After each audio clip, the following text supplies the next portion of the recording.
Chapter 26, Culmination 2. Chapter 11, Culmination 2. 1997, 1998. Percy is 21 and 34. Severus is 36. Harry is 17. And Dumbledore no longer lives. September 1997, the last time they had spoken, Severus had informed Percy crisply, his hair falling between them like a shield, that Percy was not to request his presence unless it was strictly necessary. And indeed, the day after Percy's upsetting incident with Tom, for a few minutes Percy had hovered, quill in hand, over the notebook, searching for the words to explain to Severus through writing what had occurred, so that Severus need not risk it to come to his side. But in the end, all he had written was, "I must speak to you. And please."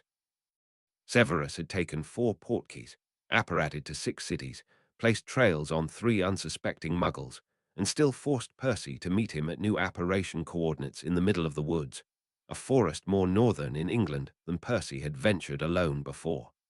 He shivers and pulls his cloak around him tightly. He had not thought that this type of espionage would involve so many furtive meetings in strange locations. "The Carrows," Severus says, when Percy cautiously questions the lengths that Severus had gone to in order to conceal his true destination. "They've strict instructions to inform the Dark Lord where I am at all times. But," Percy motions at his arm, "I'm a Death Eater." "You have a lot to learn about controlling your followers if you believe this brand on your arm means that you are not a threat to him," Severus says sardonically, raising an eyebrow to encompass the obvious threat they both pose to their Dark Lord. "Why am I here, Weasley?" "Well," Percy falters. In this odd and unfamiliar location, the murmur of the trees seems ominous and unfriendly, as if warning him away from divulging his secrets. He begins with the easiest revelation. Harry is a Horcrux. Severus' laughter is more like a sigh of regret, melting away into their shadowy surroundings, as if it had never existed. "So you figured it out." Percy takes a second to register this, and then his mouth drops open in betrayal. "You knew." "I suspected," Severus corrects smoothly. His voice falls into that awful, formal cadence that Percy hates. "I have suspected for some time. Albus' insistence that the Dark Lord be the one to defeat him merely confirmed my suspicions." "And you didn't tell me." The only thing worse than Severus' condescension is his pity. It slaps wetly against Percy's face and drips into his balled fists. "I was not sure if you would have the strength to do what needs to be done. You care for the boy." So do you," Percy finally exclaims, tightening his fists unconsciously. "You claim you don't, but you care for him in some way at least. And for you to dare insinuate I do not have the strength to follow through. And if the boy must die by your hands," Severus interrupts coldly. "If I have died, and you must lead him to his death knowingly." Percy struggles around the words erupting in his mouth, so full of outrage and sadness and fear that all that comes out finally is a strangled "Yes." Severus cocks his head to look at Percy, his black eyes gleaming in the filtered moonlight. "Good. Is that all you wish to tell me?" "The snake is a Horcrux too, and Tom intends to use it for his own purposes, to resurrect himself further," Percy spits out savagely. But he's disappointed. Severus' face briefly registers surprise at this news, but it quickly smooths out and remains unreadable. "Do you think he will be successful?" "It's Tom," Percy says with a dispirited shrug. "I suppose he will if he puts his mind to it." Severus purses his lips slightly as he considers, both the condescension and the pity evaporating in the cool air as he faces this new problem. "We should let Tom destroy the snake." Percy bites out, "I'd come to the same conclusion myself." Severus turns more fully to Percy. Behind him, the trees continue to whisper their warnings, unrelenting and uneasy. "You are angry at me." Percy spends a second considering denying it. And then he opens his mouth and says, "You should have trusted me, Severus. I have done nothing but trust you." "It was not a matter of trust, you foolish boy," Severus snaps back. "Who can I trust if not you? I wish to spare you the torment of that knowledge, like Albus wished to spare me." "Well, thank you, I suppose." Percy cries out angrily and then falls silent, confused, and unsure how to proceed.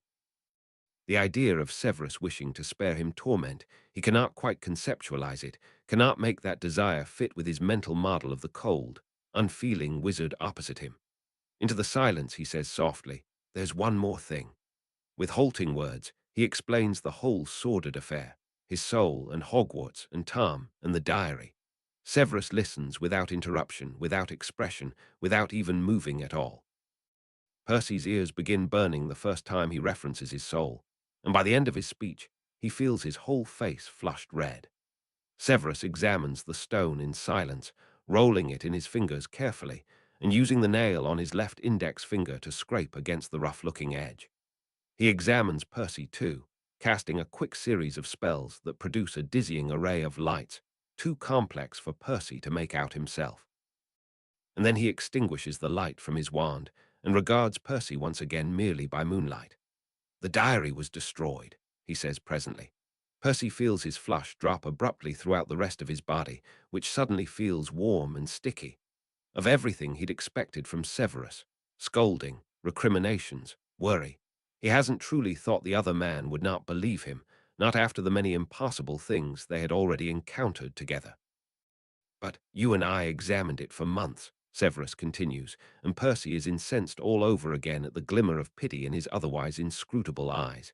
"As did the ghost, and then later Albus himself. Trust me, Percy, if the diary still contained a Horcrux, one of us would have noticed. But I heard his voice for months, too. You didn't believe me then either." "I hear him too, sometimes," Severus admits softly. "And Albus and her. Those who shape our lives do not truly leave us." Percy shakes his head, feeling an incredulous laugh bubbling up his throat. "No, Severus. I heard him speak to me. I saw my own soul, and he was there." "You are tired," says Severus, still with that maddeningly patient pity. "You are overwrought. You're being asked to do things beyond the scope of a normal wizard. I know how it is, Percy. I have been you before." "No," Percy protests again, willing the other wizard to believe him. "Severus, this is different. You have to trust me. Let us assume that you are correct. You're telling me that Tom has access to the boy who lived, and he has not yet possessed him, particularly if Potter is a Horcrux. Tom would sense that immediately." Percy shakes his head stubbornly. "But I saw him. I was in my soul, Severus. It is not possible to enter your own soul as you have described." Severus glances askance at Percy, and Percy flinches away angrily from his disbelief. "Then what is the stone?" Percy thrusts it towards Severus again, who takes it reluctantly. "What is this?" Severus examines it again, prodding it with his wand and raising it to his eyes. It does bear a certain similarity to the philosopher's stone, but that does not allow you to walk through your soul as if it were real. I know that you have studied the soul arts more carefully than most, but the magic that Tom must have used to create the diary is very dark magic indeed. I believe such magic is beyond even the reach of a Dementor, and certainly beyond your reach as well. I am not insulting you, you silly boy," Severus adds as Percy opens his mouth to protest. "The Horcrux ritual would be beyond my reach as well, and I am grateful for that. Do not allow Tom to play this trick on you, Percy. We cannot have you lose focus." After a long second, Percy closes his mouth with a quiet snap. Perhaps he is going mad. After all, the Dementor had not said that he ought to be able to walk calmly through his own soul, nor that he should expect to see Tom there. And why had Tom appeared so briefly, only to disappear, and then reappear? But Percy had been there, in the shadows of his own soul, and he had held the map in his own hands. "I am not a child," Percy says finally, feeling deflated, as his anger leaks out of him into the frigid air. "And I thank you for trying to protect me, but all I need from you is your trust. Percy, I will not contact you again, unless it is necessary," Percy continues heavily, "and I will take an equally obscure route back to my flat." Perhaps it had not been overly polite to leave Severus there without formally closing their meeting, but it was either apparate away without ado or burst into tears, and Percy does not think he could have stomached the latter. That evening he sits cross-legged on his bed, staring at the grey stone in front of him. In all likelihood, he is going mad. Some combination of stress and false optimism, an inflated sense of self-importance, a belief that he and he alone had discovered the impossible, to walk in the interior of his own soul. If Severus had come to him with such a story, would he have believed it? Yes, Percy thinks stubbornly. Severus is capable of feats of magic, both incredible and incredibly complex. Percy would have asked him for proof, perhaps, or discussed the underlying theory, but he would not have discounted Severus, experience out of hand. To claim that Percy had made the entire thing up, had manifested such an odd occurrence out of his own imagination. No, Percy does not regret what he had said to Severus. Percy had not survived this many years of his second lifetime by doubting what he believed. He had done enough of that in the first timeline. He does not intend to do it for the rest of his life. And so, clearing his mind, he looks again at the Dementor's stone. It is first cold in his hand, and then abruptly warm, nearly sticky this time, like those last few weeks of Hogwarts before the summer truly begins, indolent and lazy and far too hot, the only appropriate recourse to loll by the lake or practice one's cooling charms. A minute later he slid through the great lake and emerged, gasping at the top of the astronomy tower, suddenly far cooler. The second that Percy thinks of the chill, the temperature rights itself, so that Percy cannot feel any weather at all, save a faint, cool breeze. Please, whispers Dumbledore, whispers Fred, whispers little Carling Creevey, 17 years old. Percy shakes away his memories and strides confidently to the edge of the astronomy tower. He cannot fall to his death here. He can feel that certainty thrum through him. When I stood on the edge, I felt like I could fly, says Tom. Percy fixes that image in his mind and looks out over the twilight blanketing the grounds. With a deep breath, he fills his lungs with cool air and then yells into the ether, "Tom!" And Tom comes. Slowly at first, the outlines of his body blurry, nearly insubstantial, like a ghost. For a frozen second, Percy sees Tom struggle to materialize. Then, all of a sudden, Tom's body pulls together, and he's in front of Percy, staring at him with something like shock. "Percy," breathes Tom. He makes a strange, abortive gesture toward Percy, almost as if to strike him, or perhaps to embrace him. Percy does not move in return. The shock of seeing Tom fills his entire body, as if all of the air inside him had turned to the tiniest of bubbles, as if his blood were fizzing inside his veins. After so many months of speaking to Tom's painted face, to have him here, gloriously 16, stunningly familiar, Percy has so many things to say, but when his mouth opens, what falls out of it is not what he'd thought to start with, had he been able to formulate a plan. "You did not reply to me when I tried." Tom shuts his mouth with an audible click, taking the smallest step backward, as if to increase the distance between him and Percy. His hand flexes, a gesture that by now Percy is intimately familiar with, though on a much smaller hand, and one rendered by hundreds of careful strokes of Percy's brush. "When did you try?" "Do not try and mislead me," says Percy, and his voice is a strange, even tone that he barely recognizes. "You tried to hurt your own soul, and you were weakened. Yet I tried for months to speak to you. Why did you ignore me?" Tom squeezes his hand into a fist, his knuckles faint. Percy watches the gesture, his shock so extreme that it feels remote, nothing more pressing than an emotion of hunger, thirst, or sleepiness, easily ignored. A second later, Tom wrinkles his forehead as if it is difficult to recall what Percy had said. "I did not attack my own soul." "You did," says Percy, "but it matters not. Why did you not respond to me when I tried to wake you?" "I did try," protests Tom, looking intently at Percy. "Merlin, Percy, I tried for years. I would hear your voice sometimes, as if you were speaking to me, as if you were in the castle with me, and I would respond, so you knew I heard you, as if you were in the castle with me." Percy flicks a glance around at his surroundings and swallows, rattled. He'd not forgotten that the inside of Tom's soul, at least the diary, had taken on the form of Hogwarts, but he'd been trying not to think about it. "I heard your voice in my head sometimes, but you did not ask for help. You merely replied to my thoughts." "In truth, I thought myself mad," admits Tom. He steps sideways this time to Percy's left, so that they are both at the edge of the tower. Tom surveys the view with an inscrutable expression. "At first I heard you often, and then it was more rare. I thought perhaps it was my own memories. Later I surmised that you were not aware that you were speaking to me, that you responded to me as if I were your own thoughts. And for a prolonged time, I heard nothing at all." Percy had heard Tom's voice more often at the beginning. Percy remembers those first agonizing months after he'd finally accepted Tom as dead, hearing the ghost of Tom's laugh, the prickle of his attention on Percy, his sardonic comments. "You heard my thoughts as words." Tom shakes his head, his eyes wide and guileless, but the way that he grasps tightly at the railing belies his uncertainty. "Not precisely. I heard them as sentiments, as feelings, as memories. Sometimes I heard a sentence or a word very clearly. It was like an old radio, and your thoughts were only intermittently broadcast to me. I heard you as words, quite often, says Percy coolly. His own instinctive panic at realizing that Tom had listened to his private thoughts is mirrored on Tom's own face, which gives Percy somewhat of a steadying feeling, as if it were his hands grasping the silver bar of the railing so tightly. Did you ever come here? Tom looks around him. Are we not in the diary? At this last, a flood of thoughts threatened to overwhelm Percy. The realization that Tom cannot discern between his soul and Percy's, revulsion to the same.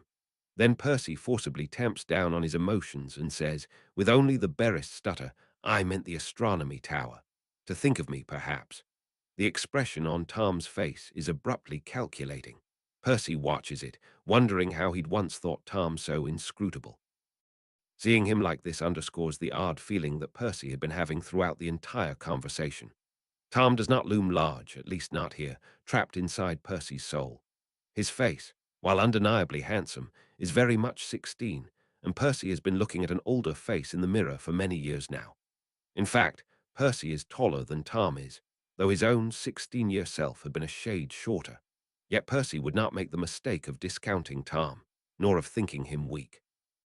As the first Horcrux, undoubtedly he is the most powerful, at least in terms of however the Dementor is capable of assessing soul strength. But Percy knows Tom.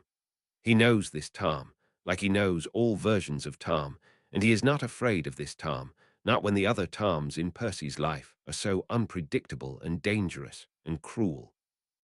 I wish this hadn't happened to you, thinks Percy, not for the first time, watching as Tom runs through his calculations and secrets away all excess emotion, wiping his face clean. I did think of you, says Tom softly, and even though Percy is perfectly aware that Tom is trying to manipulate him, he cannot help but be relieved to hear that he left as much of an impact on Tom as Tom did on him. And what does it mean? That their souls are shades of the same place, such that Tom cannot even tell the difference between them. Only that Hogwarts looms large in all of their lives, all of the powerful, unhappy, lonely wizards that find solace in the clean scent of the grounds and the cozy labyrinth of the castle. Percy wonders what form Harry's soul would take and thinks that is probably Hogwarts too.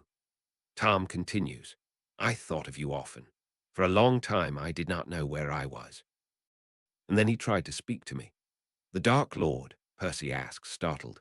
He has heard his Tom, his other Tom, snarl out a reference to the Dark Lord with the exact same tortured hatred, but he hadn't expected it from this Tom. Tom shakes his head, a sneer curling his lips into ferocity. Lips pursed, eyes away, a look that Percy has now seen on 3 versions of Tom, always identical. He knows before hearing the words what Tom is going to say. Dumbledore. Dumbledore wrote in the diary. Tom shudders, a lock of his hair dislodged from its place on his head to curl softly over his forehead. So clever, Dumbledore, Tom spits out. Trying to be my friend, to console me. He apologized for his role in setting me on this path, as if anything I did was because of Dumbledore. All I accomplished was despite him. Despite himself, Percy cannot help but feel a frisson of sympathy for Albus Dumbledore, so close to his own death, trying to make amends at the very end, confronted with the scope of his own mistakes. For certainly, Tom was one of Dumbledore's greatest failures. Harry likely was another, as was Draco. Perhaps Percy was a third, though of course Dumbledore would never know. Of course, Dumbledore would have been trying to manipulate Tom, but as Percy is intimately aware, the most effective and revealing attempts at manipulation often involve the truth.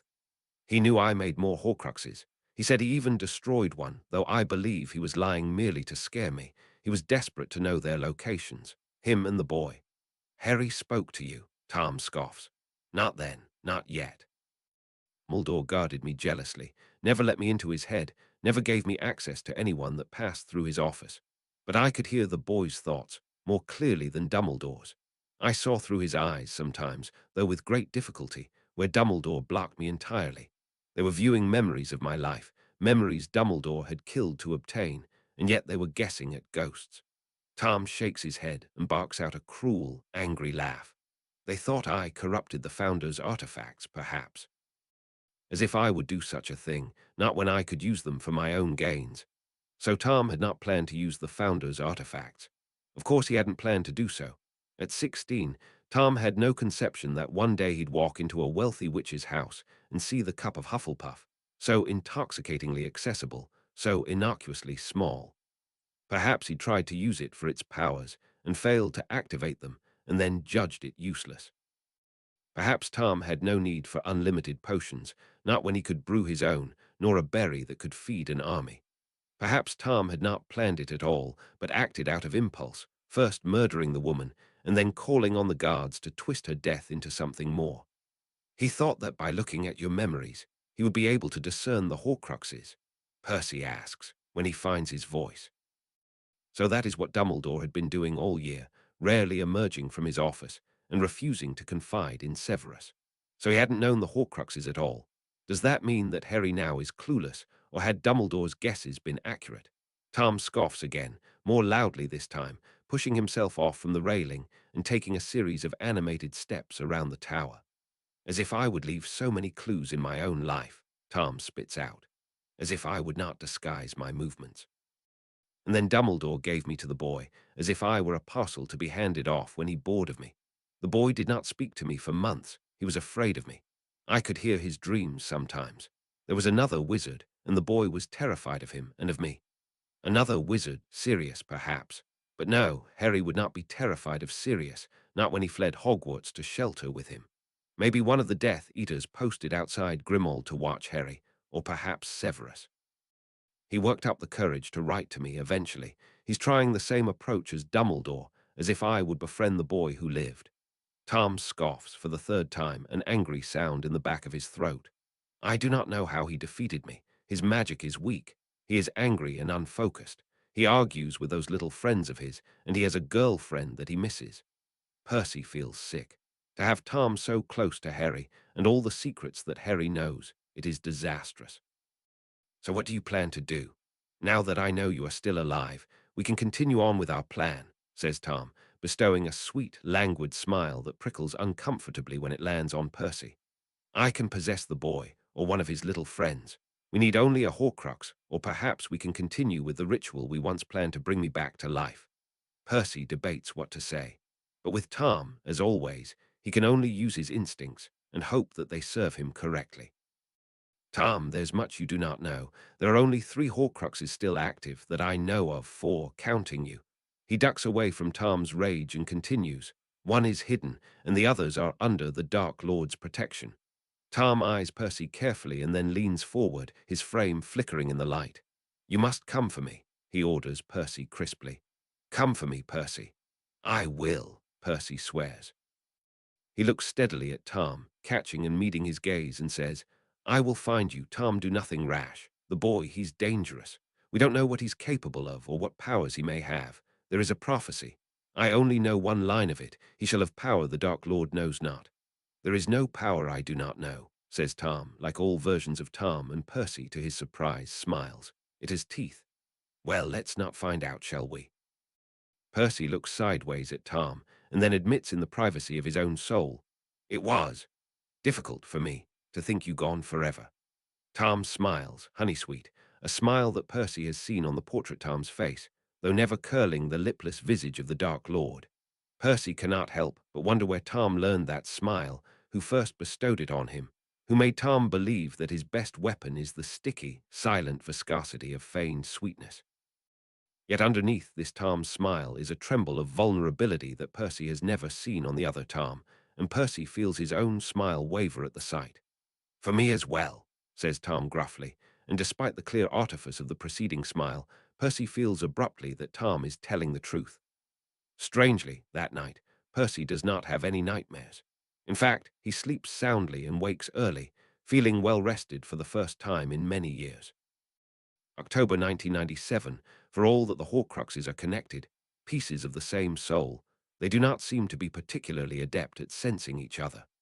The diary had managed to find the diadem in Hogwarts, but they had been in the same castle, and it had known that there was a Horcrux to find. But it had taken Tom a surprisingly long time to figure out that the snake was the 6th Horcrux, and as far as Percy knows, Tom does not know the diary still exists. Certainly the Dark Lord must be unaware of the other Horcrux's destruction, otherwise presumably he would be far more cautious about the remaining Horcruxes. Percy intensifies his research into Horcruxes, still hoping, foolishly perhaps, but hopeful nevertheless, that he will be able to extract the Horcrux from Harry's soul without harming him. Perhaps Harry can inculcate a similar awareness of his soul and expel the Horcrux, whatever form it may take, from inside him. Tom is studying Horcruxes too, and for once, their goals are perfectly aligned. Well, Tom does not care too much about whether he kills Nagini or not, but he has to extract the soul from the vessel if he is to have any hope of strengthening himself. But Tom, too, seems stymied. As September cools into October, the Dark Lord begins to be preoccupied. Tom reports that he is nearly finished with a lengthy elemental ritual to gather strength, though Tom does not posit an explanation as to why. Percy has a suspicion, of course, and the reason for the Dark Lord's paranoia is far more likely to be the portrait that hangs on Percy's wall than a 17-year-old boy hiding with his godfather, even a boy born of prophecy. Percy had never realized how many other goals the Dark Lord had in the first timeline. He, like most of them, had thought the Dark Lord had spent the entire year focused entirely on finding and defeating Harry. It certainly added to Harry's mythical status after the war. The boy who lived had been the boy who'd escaped the full attention of the most dangerous wizard of their time. Yet aside from requiring daily reports from the Death Eaters stationed outside Grimmauld Place that Harry still seems to be locked inside, the Dark Lord very rarely speaks of Harry. He seems far more focused on consolidating and expanding his power, which makes perfect sense to Percy, yet is also rather worrying. The dark creatures are falling in line, though Voldemort likely knows more than most that their allegiance could change on a heartbeat to the next most powerful ally. The resistance, partially from the Order, partially from foreign leaders afraid of Voldemort's growing power, partially from British wizards unwilling to accept this new reality, is surprisingly persistent and takes up far more of Voldemort's time than Harry. Percy is singled out, asked alongside Yaxley and Lucius to report on these different factions, which brings Percy to the Dark Lord's attention far more often than he'd like. Percy had managed to avoid most of the Death Eater raids thus far by exuding a faint air of insecurity and weakness, such that nobody thought to inform him of them nor expected his willing participation. But as October rattles through the enchanted windows, the trees outside black and slimy and skeletal, Percy finds it increasingly more difficult to demur. In fact, the next time that the Dark Lord personally attends a raid, Percy is summoned to a place of honor at the Dark Lord's side, and in such a way that refusal is not a viable option. In the foyer of Malfoy Manor, Percy fidgets in his Death Eater robes. He holds his wand in sweaty hands, anxiously reaffixing his mask to his face with layered sticking charms every time he worries it may slip. The other three Death Eaters are concerned with their own methods of preparation. Avery is reviewing his notes on the wards, Gallflower is taking hearty swigs from a pocket flask, and Yaxley is watching Percy with a smirk. At Percy's attention, Yaxley sniggers and makes a show of yanking at his mask, pulling Percy's face uncomfortably. "Relax, Weasley," Yaxley says dismissively. "You'll be fine." The four of them freeze as the Dark Lord glides into the room. Yaxley, as the most senior Death Eater, recovers first, sweeping a bow that the others copy hastily. "Nervous, Percival?" the Dark Lord inquires, gesturing for them to straighten. Percy forces himself to drop his hands from his mask. "A bit, my lord. I do not have very much experience with these types of responsibilities." "Gryffindors are refreshingly honest," comments Voldemort to Yaxley, who laughs obligingly. So the Dark Lord is cheerful today. Percy hopes that means he will be lenient rather than cruel when Percy inevitably does something stupid. Much to Percy's surprised disgust, the light-hearted, jovial air of wizards on an excursion continues into the horrid events of the evening. Avery slices through the wards in front of the modest home with surprising ease, accepting the Dark Lord's praise with a small, pleased smile, barely visible under his mask. They quickly and efficiently surround the house's occupants, an older set of muggles, a magical child, too young for Hogwarts, and Theodora. Mudblood, foreign-born, Gryffindor, obstinate. Theodora glares defiantly up at the Death Eaters and moves to protect her brother from harm, weaving a surprisingly adept shield charm. The Dark Lord laughs delightedly. And what did you receive on your defense, Owl, my dear? Theodora grimaces at the name, but spits out, an outstanding. Percy winces. Better to lie and have the Dark Lord's disdain than his appreciation.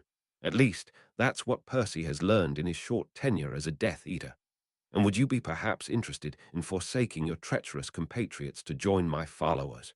There is always room for those skilled at magic. Avery and Gallflower shift, uncomfortable at this offer being extended to a mudblood, though Yaxley remains impassive.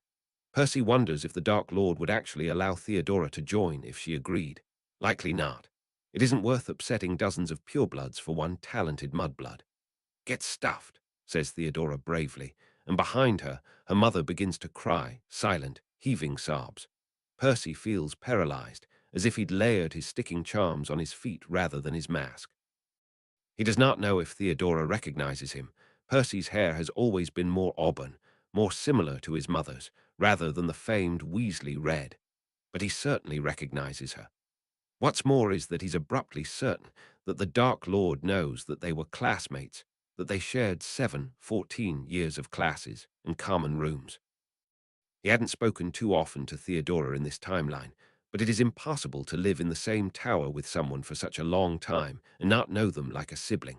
Yet Percy cannot do anything. Oh, Merlin blast him, he cannot do anything at all. Even if he does not cast a spell himself, her harm, her family's harm, will be on his hands. Can he shield them, or spirit them away, or plead with the Dark Lord for their lives? Perhaps if the Dark Lord hadn't been there, Percy could have tried to obliviate the other Death Eaters. But Voldemort will not allow himself to be so easily fooled. Your parents and brother may go, the Dark Lord says enticingly to Theodora. This is not the first time that Percy witnessed the Dark Lord give this sort of choice to his victims, and it is certainly not the last. The Dark Lord enjoys giving offers of clemency to test people's willingness to sacrifice themselves for their loved ones or turn over their loved ones in exchange for their own lives. It seems to fascinate the Dark Lord what they choose. In fact, as the months progress, it fascinates Percy too, even as it saddens and horrifies him. I have heard rumors, you see, of a Muggle army being raised against me. Theodora clutches at her brother more tightly. I'm not a Muggle. The Dark Lord moves in a single step closer, his magic beginning to swell in anticipation. Percy feels sick. Avery, behind him, presses forward, nearly leaning on Percy's shoulder in an attempt to see the intricacies of the Dark Lord's actions. Percy hates him, hates his eagerness. It feels like at least they should have the decency to look away. And why is Voldemort here? Percy had heard those rumors too, that a group of Muggles, led by mudbloods, were being inducted into the secrets of the wizarding world, intending to wipe out all purebloods in revenge. The rumors had never materialized to anything in the last timeline, and Percy hadn't thought it necessary to mention them to Voldemort in this timeline, except for in passing. But Theodora was his classmate, and Percy had been explicitly ordered to keep the Dark Lord apprised of what his classmates were doing. Damn you, Theodora, Percy thinks without any real anger as he continues to hopelessly flick his eyes around the room, searching for a way out. Percy had had this thought years ago, that his batch of classmates had been the most affected by the war, most likely to volunteer for something brave and stupid, or most likely to be targeted. Many of them felt they had nothing to lose, without children or spouses, not realizing how many people could be used against them if, when, the time came. Perhaps Percival would like to do the honors. Voldemort asks lightly, and Theodora's eyes wide as she realizes who must have informed on her, led the Dark Lord to her family. It wasn't me, Percy howls in his head, even as he moves reluctantly to the front, gripping his wand tightly. But it was him, of course. Had the Dark Lord been pleased with him? Had Percy ended this weeks ago? Had Percy better warned his classmates to run? Voldemort would not be standing here in this quaint Muggle house, personally training his wand on a young mudblood witch. Oh, dear Merlin, why had she thought her wards could keep out the Dark Lord? Why hadn't she run, or at least secreted away her family, if she chose to participate in such dangerous activities? Everyone has something or someone to lose. Percy just wishes that more of them realized it sooner. He thinks suddenly of Hermione, after the war, agonizing over how to reverse her memory charm on her parents, whether to risk their minds for her own happiness or leave them painfully oblivious in Australia. She'd asked him for help, and he'd said he'd help her, but they hadn't cracked the countercharm before he'd left. Hermione had understood the costs and moved to save herself, but she'd still lost something at the end. "Do not overdo it," the Dark Lord says quietly in his ear, his breath cool on Percy's neck, his sly voice low and intent. "People cannot think through overwhelming pain. They cannot focus on anything other than their own suffering. It is a delicate balance. We wish merely to provide an adequate incentive for dear Theododa to tell us what she knows of her own accord. Perhaps the Cruciatus, the Sea Cruciatus, my lord," Percy asks wildly, feeling his heart stuttering madly in his chest. He feels as if Voldemort's hand is on his own, guiding his wand, as if Tom is inside his soul, laughing with anticipation, though his head is stunningly clear of any voices save his own. He cannot blame them for his actions, as much as he'd like to. Is the more honorable thing to die now or later? Theodora's parents whimper at the sound of the spell, but do not run. Neither do they rush Percy and the Death Eaters. Perhaps they know that any sudden movement will only result in their premature deaths. "Of course," whispers Voldemort enticingly. His breath, stale and slightly rotten, washes over Percy, who cannot entirely control a shiver. "He told me he did not have a chance to teach it to you, but I believe you are the type of wizard to remedy those gaps in your knowledge yourself." Percy gulps. So perhaps he's being punished for his intimacy with Tom, not his failure to inform on his friends. It does not really matter in the end, he thinks. All that matters is that Percy has received the message loud and clear. Disappoint or impress the Dark Lord, and he will be punished for his failures or his arrogance, however the Dark Lord sees it fit. "You traitor," spits out Theodora, her eyes narrowed with rage. She slashes her wand savagely, and Percy parries her curse without a second thought, the shield instinctive erupting from his wand. "My lord, if he is unwilling, I would be happy to take over," Avery speaks up unctuously. But the Dark Lord does not intend for Percy's torture to end so quickly. "In due time, we all must begin somewhere." Percy's first Crucio is weak, so weak that Theodora barely whimpers before it is over. When she recovers, she laughs dismissively, and Percy burns with shame and anger and regret. His second Crucio is better, fueled by his hatred of the situation and his resentment at her. Theodora screams then, a harsh, guttural sound, and lays panting on the floor when Percy is done, a position intimately familiar to Percy. Her parents are sobbing. Her brother is silent, peering at his older sister with wide, staring eyes. Unlike the Imperious, Percy had not had any specific thoughts when he cast Crucio, save that he was so angry, so upset, that his mind could not process anything else. He wonders what his spell had produced for her. Knives, flames, an unspecific, horrible type of agony. "Better," says Voldemort finally, when it becomes apparent that Percy is trembling too hard to attempt a third attempt. "Your magical strength is there, Percival, but you seem to lack conviction." "I do not enjoy causing pain, my lord," Percy admits, his eyes fixated on Theodora as she coughs her way back into feeling. He knows that she will be feeling disoriented, confused, her body understanding it has been only seconds, but her mind having experienced a lifetime of torture. "I find this," he gestures at Theodora's tears, "difficult to bear." "You do not enjoy making a mess," observes Voldemort. "Corbin also dislikes blood, though I would argue that the Cruciatus is quite an efficient and clean spell." Yaxley stiffens next to Percy, but does not deny the Dark Lord's claim. "You will improve with time." Percy forces himself to watch every sickening second of it. Theodora, screaming under Avery's wand, her parents breaking into wretched sobs, her brother screaming too, having to be restrained by his father so that he does not run at the Death Eaters himself. Percy hates them for their complicity in Theodora's torture, just as he hates himself. They are all as powerless as children under the Dark Lord's inviolate command. Percy is so tired of feeling powerless. Finally, Theodora gives up her secret, revealing the location of the next meeting of the Muggle vigilantes. The worst part of it all is that Percy does not believe the Dark Lord truly cares about a small group of angry Muggles. He may dispatch some of his Death Eaters to disrupt the meeting, or he may not remember by the time they return to Malfoy Manor. But he leaves Theodora alive, which for the Dark Lord is infinitely more valuable than killing her abruptly. Theodora is a recent Hogwarts graduate, young, defiant, and brave, and now broken. Percy can see it all as if Tom had explained it to him personally. Voldemort wants Theodora to live so that she can spread the word to the other idiotic, young, defiant, and brave Hogwarts graduates who may be contemplating fighting the new rule in their own way. She will tell them that the Dark Lord offered her clemency, a spot in their ranks, and some of them will believe her. She will tell them that the Dark Lord did not harm her parents, and some of them will judge that worth their secrets. She will tell them that the Dark Lord personally attended her interrogation, so that all of them will fear for their own lives. And she will tell them that Percy Weasley was there, watching. Percy knows that his failure to properly torture Theodora will have negative repercussions. He tells Tom an edited version of the story, admitting to his failure, and Tom suggests, as Tom would, that Percy merely find a few victims to practice on. It can be hard to torture somebody that you know, Tom says meditatively, even if you did not particularly like them. The intimacy is jarring.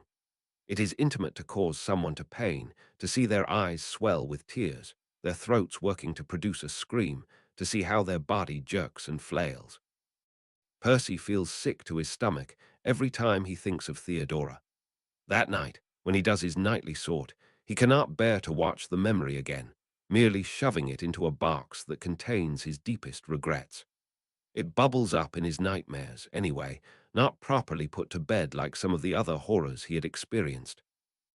Percy does not remember the specifics of his dream, but he wakes and retches over the side of the bed, trembling, as if it had been his body jerking under the curse, rather than hers.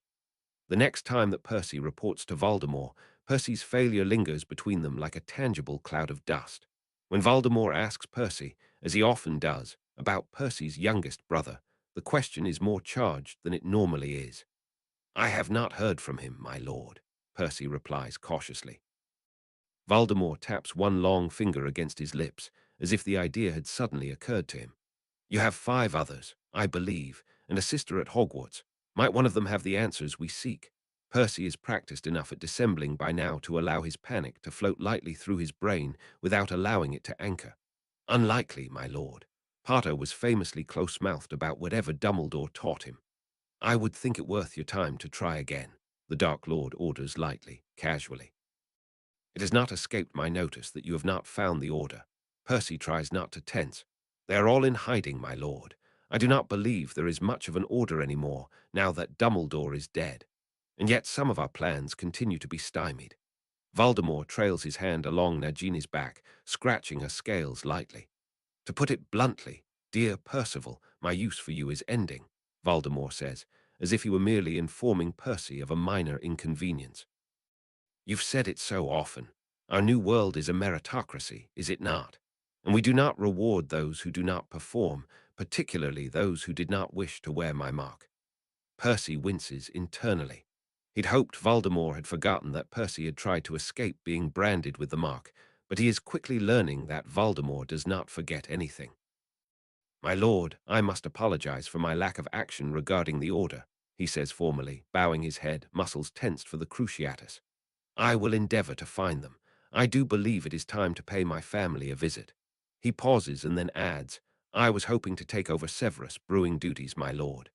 Voldemort glances at him dismissively, though Percy had hoped he'd be pleased with the offer to brew. The look sears. "You have not impressed me, Percival Weasley. It is a shame. I had such high hopes for you at first." For a second, Percy can see Tom in Voldemort, can imagine him raking his eyes over Percy dismissively, can feel the sting of his disappointment. It makes his cheeks flush, and he ducks his head, embarrassed. He shouldn't want to impress the Dark Lord. He really shouldn't. "My lord, I hear you are looking for a new wand," Percy says, like an idiot, and then internally scolds himself as he immediately regains Voldemort's attention.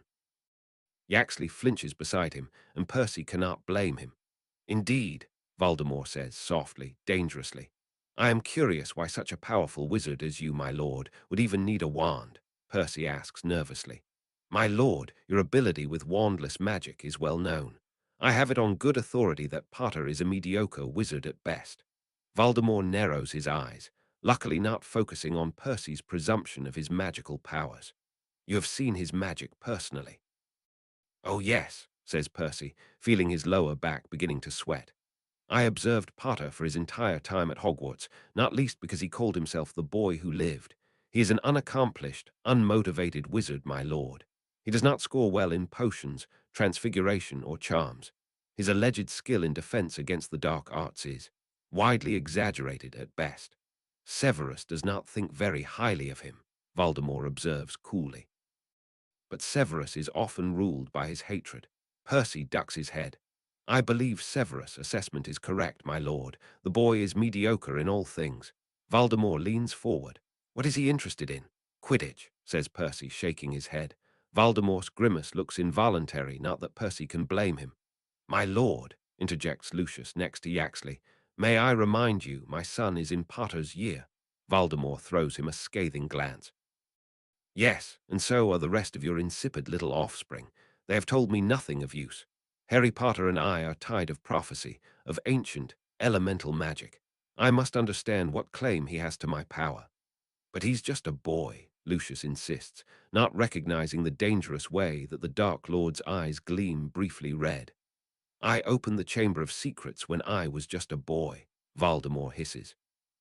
I killed my first mudblood, and I used her death to give me unimaginable power, and not a single one of those foolish professors had a single inkling I was anything more than what I wanted them to see. I will not make the mistake of underestimating him. Out, all of you, now. At the bark in his tone, the rest of the Death Eaters snap to attention and flee the room. Percy makes to go, but the Dark Lord stops him with a fierce glance. Quickly, the room empties, leaving only Percy and the most dangerous wizard of their time. Tell me about him, orders Voldemort abruptly. He is angry and scared, Percy says, after taking a second to gather his thoughts. I imagine he believed that he would always have Dumbledore to protect him. He hates Slytherins because when he was introduced to the wizarding world, he had some negative encounters with some of the Slytherins in his year. And of course Dumbledore went out of his way to make him feel special for being a Gryffindor. Voldemort nods almost eagerly. He was raised by Muggles. Muggles of the nastiest sort, confirms Percy, nodding. He pauses and then reveals. His second year, he had bars on his window. They fed him through a flap like he was a common dog. Voldemort leans forward, his red eyes gleaming eerily in the dark room. He must hate Muggles, surely. I honestly do not think he cares very much about Muggles at all, Percy says honestly. Certainly Harry does not spend any more time in the Muggle world than any other Muggle-born or half-blood. But I believe Dumbledore has made him feel it would be an insult to his parents' honor to do anything but follow the order blindly. Harry feels strongly about honor. He worships Dumbledore. Voldemort sneers angrily. He must be an idiot not to see through Dumbledore's transparent attempts at manipulation. He has raw power, I believe, Percy continues, but it is unrefined. Although Dumbledore manipulated him, he did not mentor him. Harry does not have the type of self-motivation to improve himself. But there is a prophecy, Voldemort insists, and his voice is suddenly loud and jarring. There must be something special about him. It foretold he may grow to defeat me. Again Percy sees Tom in the way that Voldemort is so clearly disappointed in his adversary. It is an insult to his power to have a rival so unremarkable. My lord, Percy begins hesitantly. My lord, may I speak freely? Voldemort raises a thin eyebrow but merely gives Percy a short nod. With a glance toward the empty room, as if trying to keep his words obscure, Percy says delicately, My lord, you know I spoke often to Tom. You have seen many of those memories. Voldemort gives another brusque nod, and Percy hurries to continue. He told me of his upbringing in London. He shared memories of the vile children he encountered in his youth.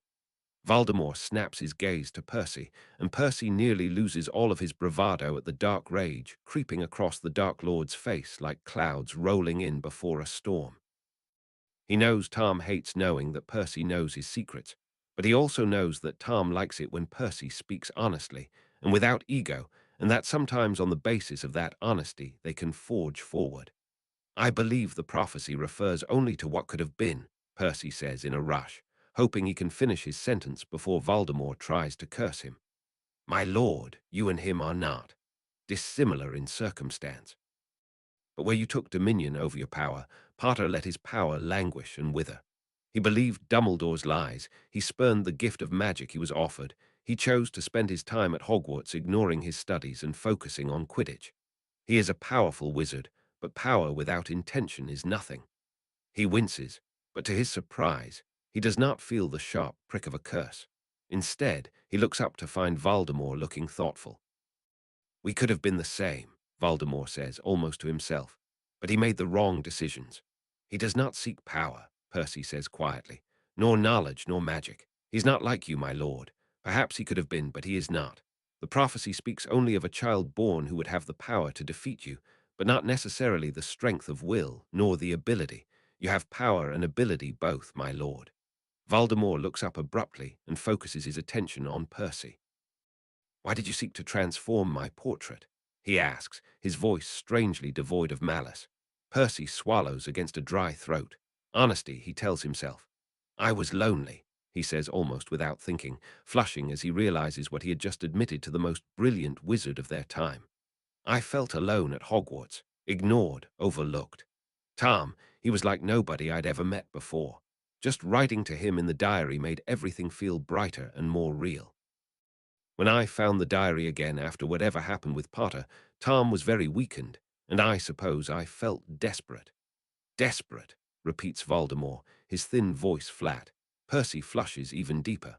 "I wanted to do whatever I could to bring you back," he whispers, ashamed of himself, ashamed of how pathetic he is, ashamed of how weak he must sound like to the Dark Lord. "I couldn't imagine a world without you in it." Voldemort regards him thoughtfully for several long seconds, the expression on his face more human than anything Percy had ever seen before. Then he turns his back on Percy and begins to walk lightly toward his throne. "You may take over Severus' brewing duties," he tosses over his shoulder. "Report back in 3 days' time." "Aye, yes, my lord," Percy says, discomfited. Voldemort settles himself on the throne and then turns back to Percy. Percy swallows as the languid oil of the Dark Lord's magic wraps around him, thrumming in quiet anticipation. "I need the rest of the prophecy," Voldemort says quietly, dangerously, his magic lapping against the hem of Percy's robes. "Someone in the Order must know it. Go to them. Say what you need to say for them to trust you." "I can always sacrifice Goyle or Crabbe," Percy says cheekily, and with relief. He has the instructions he needs to approach the Order. Perhaps he can use that as an excuse to contact Harry somehow. He's gratified to see Voldemort smirk in response. "William, I need your help. You can't tell anyone. I'll be killed if anyone knew I wrote this letter. I will come to you when I can. Be ready." Percival * Percy appears obediently at the allotted time to take over some of Severus' brewing. Malfoy Manor has a potions lab, of course, though the gleaming metal and brass are so pristine that Percy doubts any serious brewing is actually conducted in-house. "I require liquid fire," says Voldemort silkily. Nagini slides sinuously around his legs and hisses menacingly at Percy, who blanches and curls his toes inside his shoes. 17 vials. Percy tries not to flinch at the request. Liquid fire is an incredibly dangerous poison, dangerous to brew as well as dangerous to intake. It is also a highly classified potion, which Percy unfortunately knows all too well. The true danger of liquid fire is that it will not kill its victims outright, but rather keep them suspended in eternal torment, their throats and stomachs burning as they continuously swallow magical flames, choking on the smoke and searing their tongues. Typically, dark wizards use it as an effective torture device, offering small sips of the antidote in exchange for information. Percy carefully never thinks about who may be imprisoned underneath the polished floors of the Malfoy Manor ballroom or any of its immaculately decorated parlors. He cannot save them. He cannot hope to even try, so he does not allow himself to wonder whose screams can sometimes be heard echoing off the walls. This request is a challenge, and he knows it. Liquid fire is best brewed in volumes that produce 6 vials per batch, Percy says, unable to stop himself from adjusting his glasses nervously. "Would it displease my lord if I decanted 18 vials? The Dark Lord gives him a thin, lipless smile. Another challenge, and one Percy hopes he'd passed. It would not. Percy does not ask why the Dark Lord needs 18 vials of liquid fire, nor why he would not require Percy to brew the antidote as well. Instead, he bows his head until he feels the heavy, oppressive magic that surrounds the Dark Lord recede slightly, and then he sets himself to brewing. Despite himself, despite the fact that he must exercise extreme caution with each step of the potion, adding ingredients on very precise, irregularly scheduled stirs, and monitoring the temperature with intense precision, despite the fact that he knows he may be aiding directly in the deaths or at the very least torture of 18 other wizards, despite the fact that the Dark Lord could kill him if he errs during the brewing process. Percy finds himself relaxing into the familiar process of moving around a potions lab. As he'd once told Hermione, Oliver Wood likely feels about Quidditch the way that he feels about Transfiguration. Transfiguration will always be his first love, perhaps something he'd discovered again later in his life, but a solid and enduring love that is both complex and comforting. But potions was his second love, something he'd only learned to appreciate after several years of intense struggle, an art requiring quick wits, a prodigious memory, and an instinctive feel for magic. Not to mention, after several years of tuition with Severus, Percy feels comfortable in the lab, particularly since he is alone. He finishes the first batch of the liquid fire without incident and immediately begins on the second, luxuriating in the feeling of having nothing more pressing on his mind than following an incredibly intricate series of logical steps. He cannot think about Tom, or the Horcruxes, or Ginny, or Harry Bloody Potter, not when a single misstep could cause a fatal explosion. There is only the soft bubbling of the brew, the steady warmth of the cauldron, and the gentle crackle of the fire, all guided by his delicate magic. It is after midnight when he finishes the final batch, soaked in sweat, but as boneless as if he'd spent the last 5 hours in a sauna. "Well done," says a voice, and Percy is actually relaxed enough to look up and grin at the Dark Lord, though he really should know better. But Voldemort does not curse him for his insolence. Instead, he looks at the 18 neatly decanted vials, as well as the gleaming workstation that Percy has been slowly setting back to rights. "Severus has taught you well." "I doubt he would ever admit to that, my lord," says Percy, exulting in the feel of well done. "He has never paid me a compliment in my knowledge." To his surprise, Voldemort actually smirks. "Yes, I imagine he would be a harsh instructor. When did you begin your tuition?" "My 3rd year, my lord."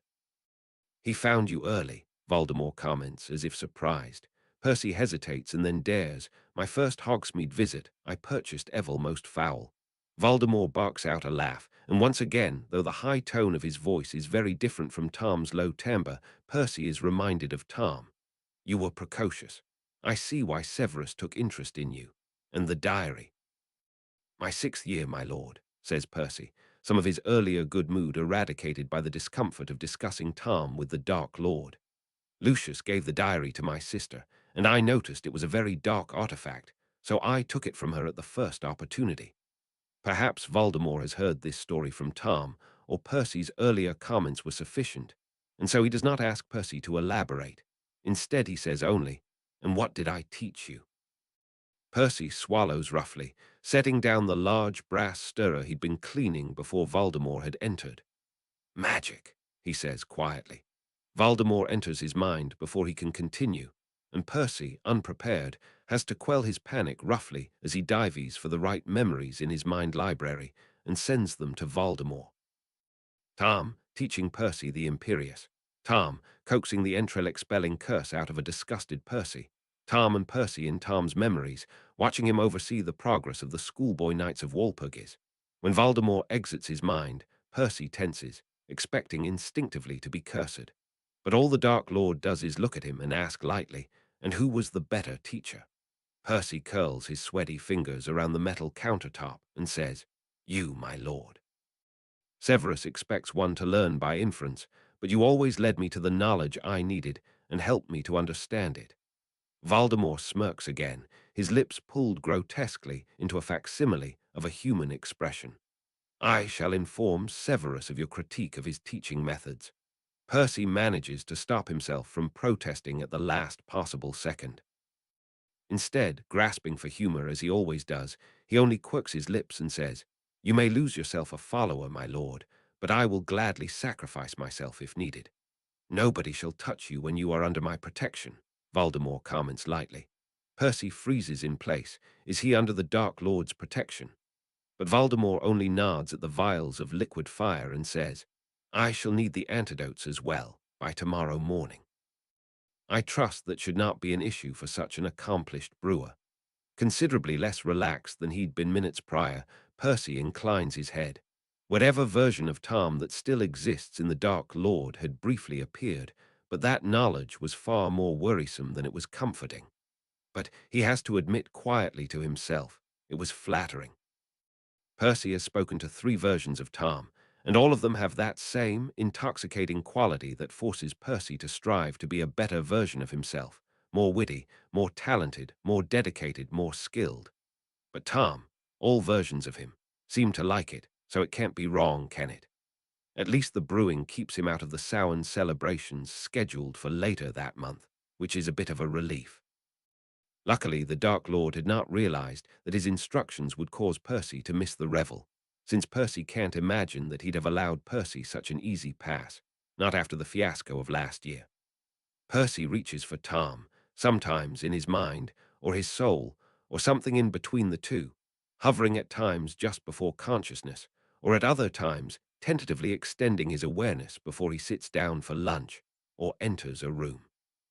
Sometimes he feels Tom back, a presence in the back of his mind, or catches a glimpse of his emotions. He speaks to him twice in October, though Tom seems stressed and busy, pacing up and down in the astronomy tower, and reporting irritably that Harry Potter has stopped speaking to him and seems distracted. Now that Percy knows what Tom feels like, he's not taken by surprise when Tom reaches for him back. But still, the feeling sends a nervous shudder down his spine, and he practices his mental wards carefully, unwilling to let even the slimmest hint breach his defenses. Just when Percy thinks he cannot possibly do any more, cannot possibly add any more hours to his day, his old partner Mathilda appears and gives him an idea. Mathilda, he learns, after her fruitless effort to seduce him into giving her the latest suspected locations of several known blood traitors, is not enjoying her internship as much as she'd once thought. Mathilda, he also learns, has moved out and is living with her old Hogwarts roommate, who, as luck would have it, was madly in love with a Hufflepuff boy who has been stupid enough to go on Potterwatch and inadvertently give away his name. When Percy releases his grip on her mind, she slumps back in her chair, her dainty frame bound with the same thick ropes that are rapidly becoming Percy's favorite spell, and gives him a scorching glare.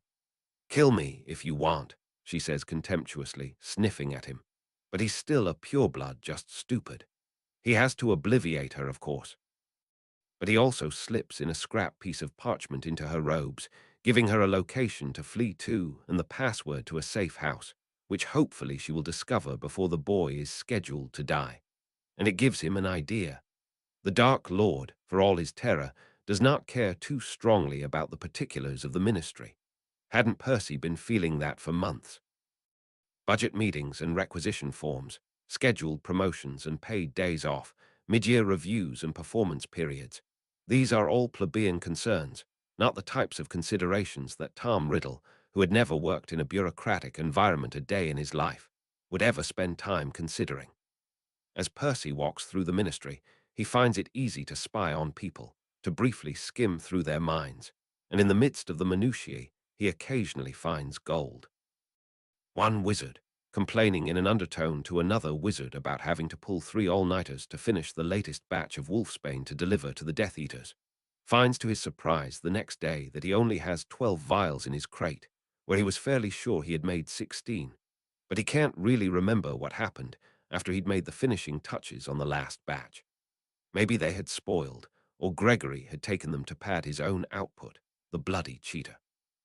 Kathleen, one of Percy's least favorite witches in the accounting department, fudges a few numbers without having any memory of it, and a sack of gold appears automatically on an abandoned desk in the lower levels of the ministry. Percy keeps that in his flat to send to the Order when he can. He picks a few auras at random and imperiouses them to miss every 4th shot. Another group he orders to hit a partner aura once a month on accident. He forces a few more to add an extra flick to their stunning charms, so they are transformed into silencing charms, on every third attempt. Give their victims an extra chance, and hopefully with enough randomness that nobody would think to accuse them of being cursed. He picks one thing to do a day. It becomes calming for him, a way to battle his own feelings of incompetency, to remind him that he is making a difference, even in this lonely, corporate battlefield. Sometimes it's simple. He walks past the Muggle-born registration committee, and a breeze ripples by, disturbing the papers, a few silently disappearing in the chaos.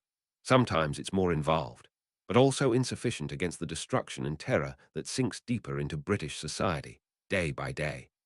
November 1997, thickness has been proving harder to control of late. Sometimes, in the middle of the day, Percy feels thickness push at the mental barrier between them. Percy may have thought it an honor to be tasked with controlling the minister, but after months of having to obsessively monitor Thickness's whereabouts, to review his calendar in advance in order to prepare extra instructions, to know that every failure of judgment reflects on Percy and Percy alone, it is, honestly, draining.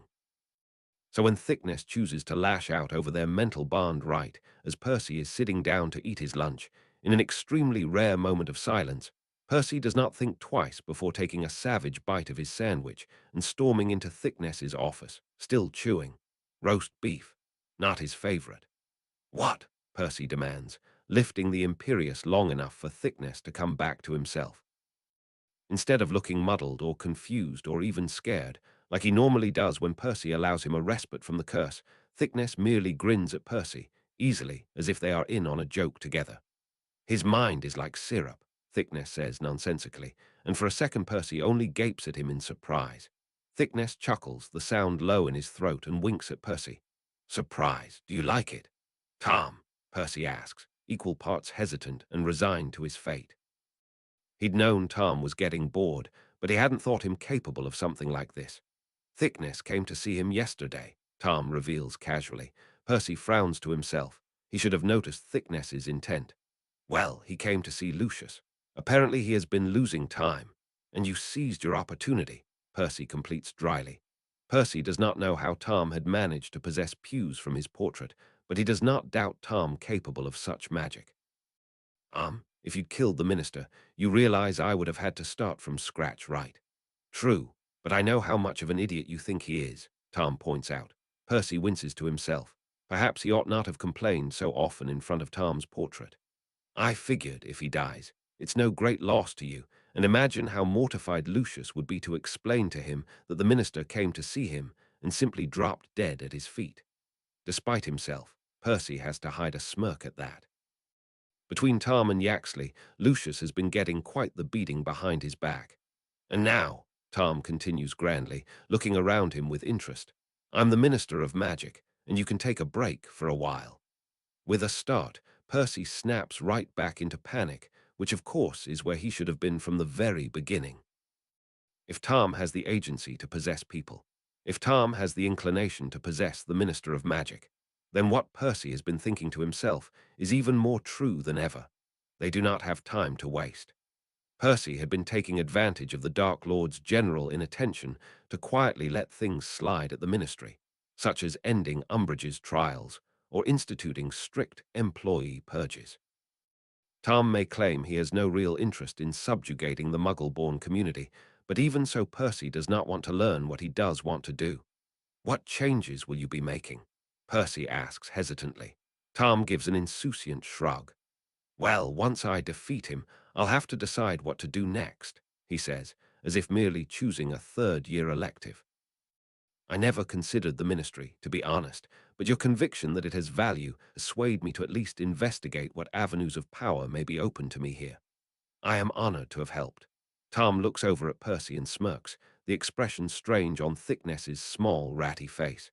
Oh, don't be like that, Percy, he chides. I shan't infringe on your space, merely interested in what I may be missing.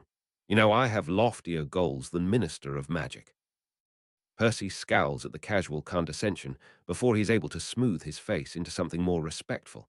As always, when faced with the Dark Lord or his more youthful apparition, Percy defaults to the quick, sly humor that seems to be the safest form of response.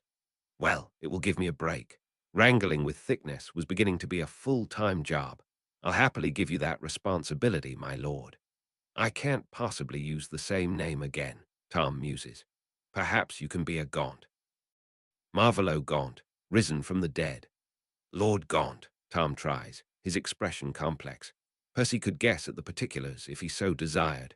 The delight of being lord, of being tied to a family once so ancient and powerful, warring with Tom's disdain for the shameful end the Gaunt family eventually reached. Get used to it, Percy would say to Tom, if he thought Tom would not murder him in cold blood for such a thought. Percy had once thought he could overcome the ignominy of the Weasley name, and then later hoped for absolution with the gilded sheen of Prowett. Now he knows he will be judged only for the dark mark on his arm and the shadows in his soul. Inside him, somewhere, Percy feels the ghost of Tom's interest. Percy resolutely turns his attention, contemplating the enchanted window, rather than the particulars of Tom's face, until his soul feels like his own again.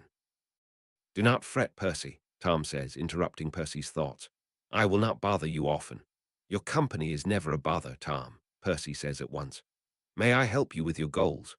Tom looks wary and says dismissively, I have no concrete goals, merely ideas and an interest in magic. I will inform you when said interests materialize into objectives, but I cannot imagine that will be soon. The vow Percy supposes uncharitably, though he inclines his head and expresses all of the right sentiments. Tom cannot have goals, for he is beholden to tell those goals to Percy or Severus. Ideas, though, ideas and theories and wild flights of magic, those can continue unimpeded in the privacy of Tom's mind.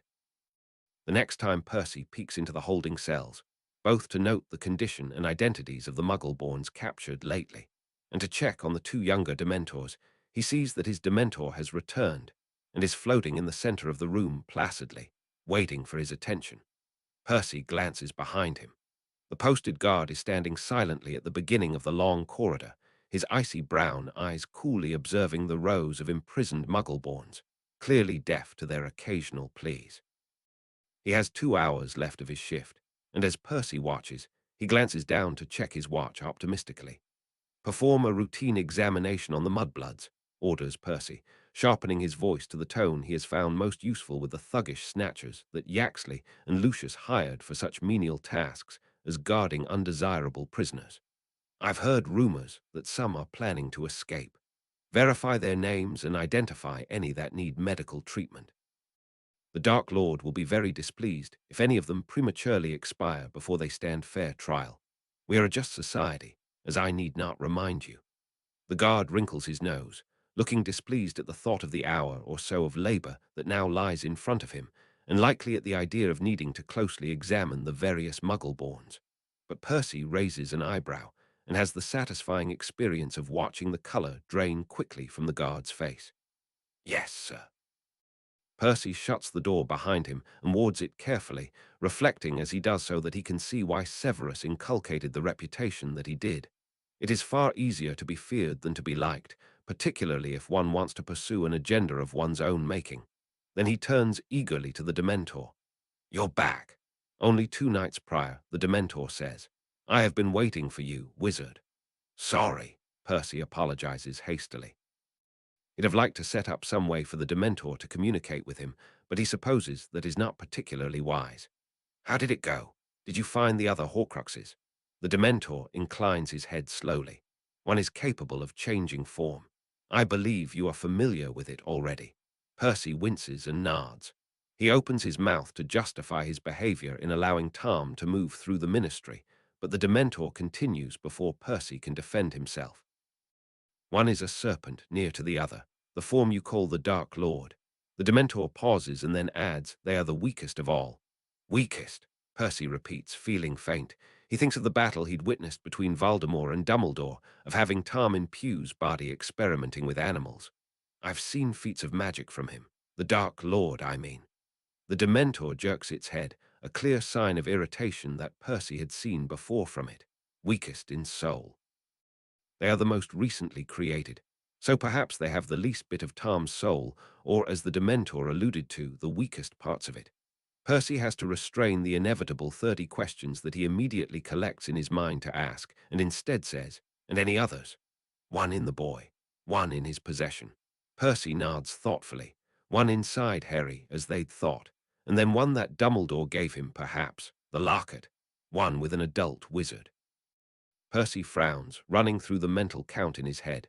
Diary, Tom, some version of him. Diadem, Tom, whatever form he may be in. Cup, ring, destroyed. The fifth is the locket, presumably with Harry. The sixth is the snake. The seventh, insofar as there is a seventh, is Harry. And what were the forms of the last two that you mentioned?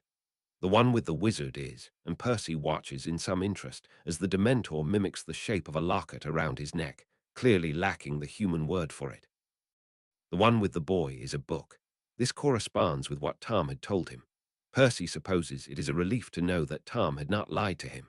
Is there any way to destroy the Horcrux inside the boy without harming him? Percy checks the warding on the door and then pulls out a few scrolls containing his own notes on the matter. I think it unlikely Harry will have the command on his magic necessary to visualize his own soul as I've been able to, though perhaps the stone can help him too. It is not a question of visualizing one's own soul, the Dementor says soberly. You are not harboring a sliver of his soul in yours. But why am I connected to Tom like that? I can call him to me. Percy describes their second encounter, how he'd shouted for Tom and Tom had come. There is a vow that wizards can take, which hides a secret in their soul, the Dementor explains. I believe your connection to the wizard is similar. Percy blinks, not having thought the Fidelius would be similar. Interesting, he says slowly. It certainly bears further study. But Harry, that's the name of the boy. When a Dementor attacks a wizard, you often don't kill him. We call it being soul-sucked. The boy has lived with the soul fragment in his own soul since he was a child, the Dementor explains. When we attack a wizard, as you say, we use our magic to separate the part of their soul that controls who the wizard is, releasing their magic into the world for us to use. This will kill a weak wizard or permanently injure a strong one. But perhaps if Harry can identify where Tom is in his soul, separate himself from it. This wizard is a companion of yours. How to describe Harry Potter? By one metric, Percy has barely spoken to Harry. By another metric, Percy has watched the boy grow up twice. He has spent the last decade of his life orbiting around Harry, watching him, guiding him, protecting him from harm, and working for his success. For the last few months, Percy has been reconciling himself to the fact that perhaps his efforts have been instead to ensure Harry's death. He is in my care, Percy says finally. You may take him the stone, but I do not know if it will help him as it has helped you. His soul has sheltered the other for far too long. To speak of one is to speak of the other. I do not believe it possible to separate them. What is this stone? Where did you get it from? The Dementor's laughter ripples softly through Percy's mind. That is not a secret for wizards to know. Although, Percy thinks to himself, at least one wizard has found the answer to that question, hadn't he? It is surprisingly easy to find where Nicholas Flamel lives.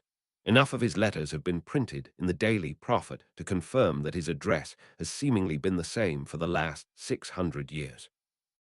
And when Percy goes to the address and rings the doorbell, he finds to his surprise that he is actually shown inside. Nicholas Flamel is not quite what he'd expected. Percy had been expecting either a very young or very old man, but when Flamel strides in, he looks the very picture of middle-aged health. His dark hair is speckled with grey, and his face is lined with wrinkles, but he stands tall and firm, and his eyes are clear behind his crescent moon glasses, so like Dumbledore's that Percy flinches a little at the sight. "Hello," Flamel greets him, and even his voice is entirely normal, though sonorous and confident. In short, he does not look nearly 700 years old, nor does he seem particularly powerful. But Percy is nevertheless discomfited, though he would be hard-pressed to explain precisely why. Hello. And who are you?" Flamel sits and motions for Percy to do the same. They are in a small parlor off the main entrance to Flamel Manor, and to Percy's great surprise, it looks more like the sitting room of the Burrow than Malfoy Manor. The flowery wallpaper looks like something his mother would have picked out, and the cups with which they drink tea seem to be normal china. Percy is disappointed. He'd half expected gold saucers and diamond spoons. Imagine having essentially immortality and immense wealth and drinking tea out of normal china. Some of Percy's old pretension rears its head, and Percy takes a mental photograph to share with Auntie Muriel whenever it is safe to speak with her again. Percy Weasley Pruett, Percy says politely, inclining his head. Thank you for meeting me.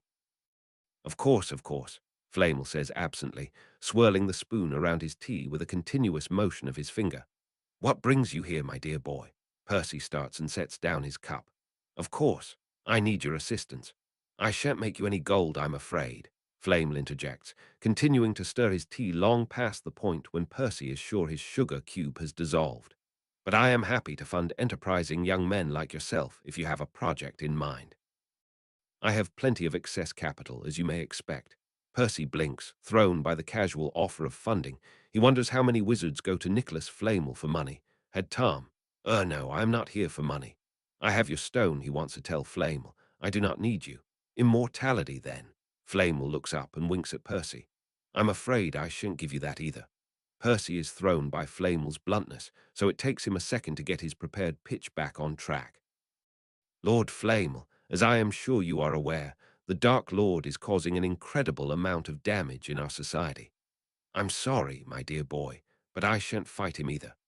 Flamel picks up a scone from the assortment in front of them and bites into it with gusto.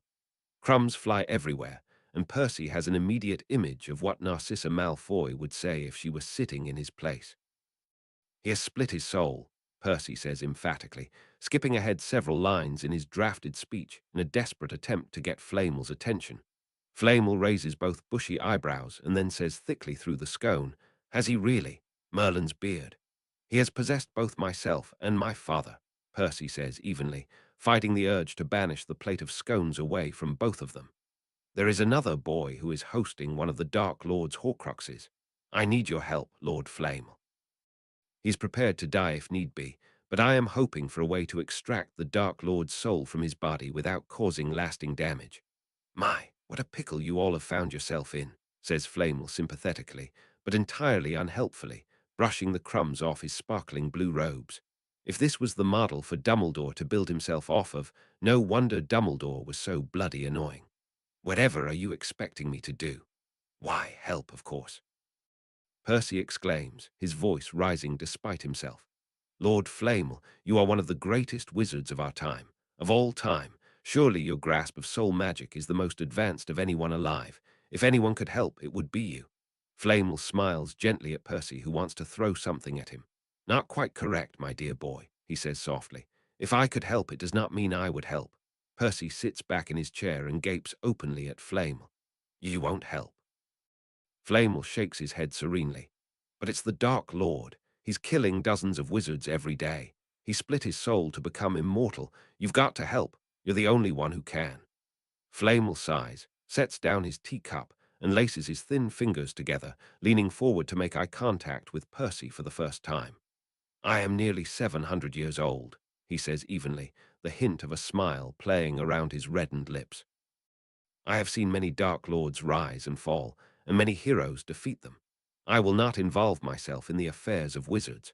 I would never be able to choose, and I would never know if my choices were correct, so I decided many centuries ago to not choose at all. Percy cannot help but splutter in indignation. Choosing to not choose is still a choice, he argues. You're choosing not to help because, what, you are too lazy or too uncertain to have conviction in your choices. Sometimes you don't know what the right thing to do is, but you've got to do it anyway, or you've chosen to do nothing at all. Flamel smiles and leans back. Perhaps, he says enigmatically. Percy stands. A lot of wizards and muggles are going to die if you do not help us, he pleads. You've got to do something. To a well-organized mind, death is just the next great adventure, Flamel says contentedly. Percy scoffs openly. You're just saying that because you've no fear of dying. You sit here in your not your golden tower, but your little manor, and you don't engage with anything around you. What's even the point of immortality if you're just going to waste it on scones and tea? Flamel stands as well, but no show of power comes. Instead, Flamel inclines his head and says simply, I believe the point of immortality is to enjoy my scones and my tea. But perhaps the point of your life is something else entirely. We cannot live other people's lives, my dear boy, only our own. I sent myself back in time to defeat the Dark Lord, Percy cries out, his chest heaving, quite unable to stop himself from lashing out even if he wanted to. How could the other man just stand there, looking like a completely average wizard, living a completely average life when he could be something great. It's been over a decade since I came here, and I'm so close, but I may die at the end of it because you won't help me. It seems as though you have found the point of your life then, points out Flamel maddeningly. If you are to die in the course of achieving it, you will have died with purpose. I commend you. Percy plunges his hand into his robes and thrusts the Dementor's stone at Flamel, like a benediction. This is the same material as yours, is it not? For the first time in the conversation, Flamel's demeanor changes, and Percy begins to feel the warm blaze of the other wizard's magic simmer at their feet. Where did you get that? Perhaps the same place you retrieved the Philosopher's Stone, says Percy coolly. As he says it, he realizes that of course it must be true. Flamel didn't make the stone, as everyone assumed, but must have found it, or been gifted it. Flamel passes his hand over the stone, and it lifts gracefully into the air, vibrating between them and turning slow circles under the force of Flamel's scrutiny. It is different, he says slowly, his glasses gleaming with a faint reflection of the stone's misty sheen. But it is similar, strikingly so.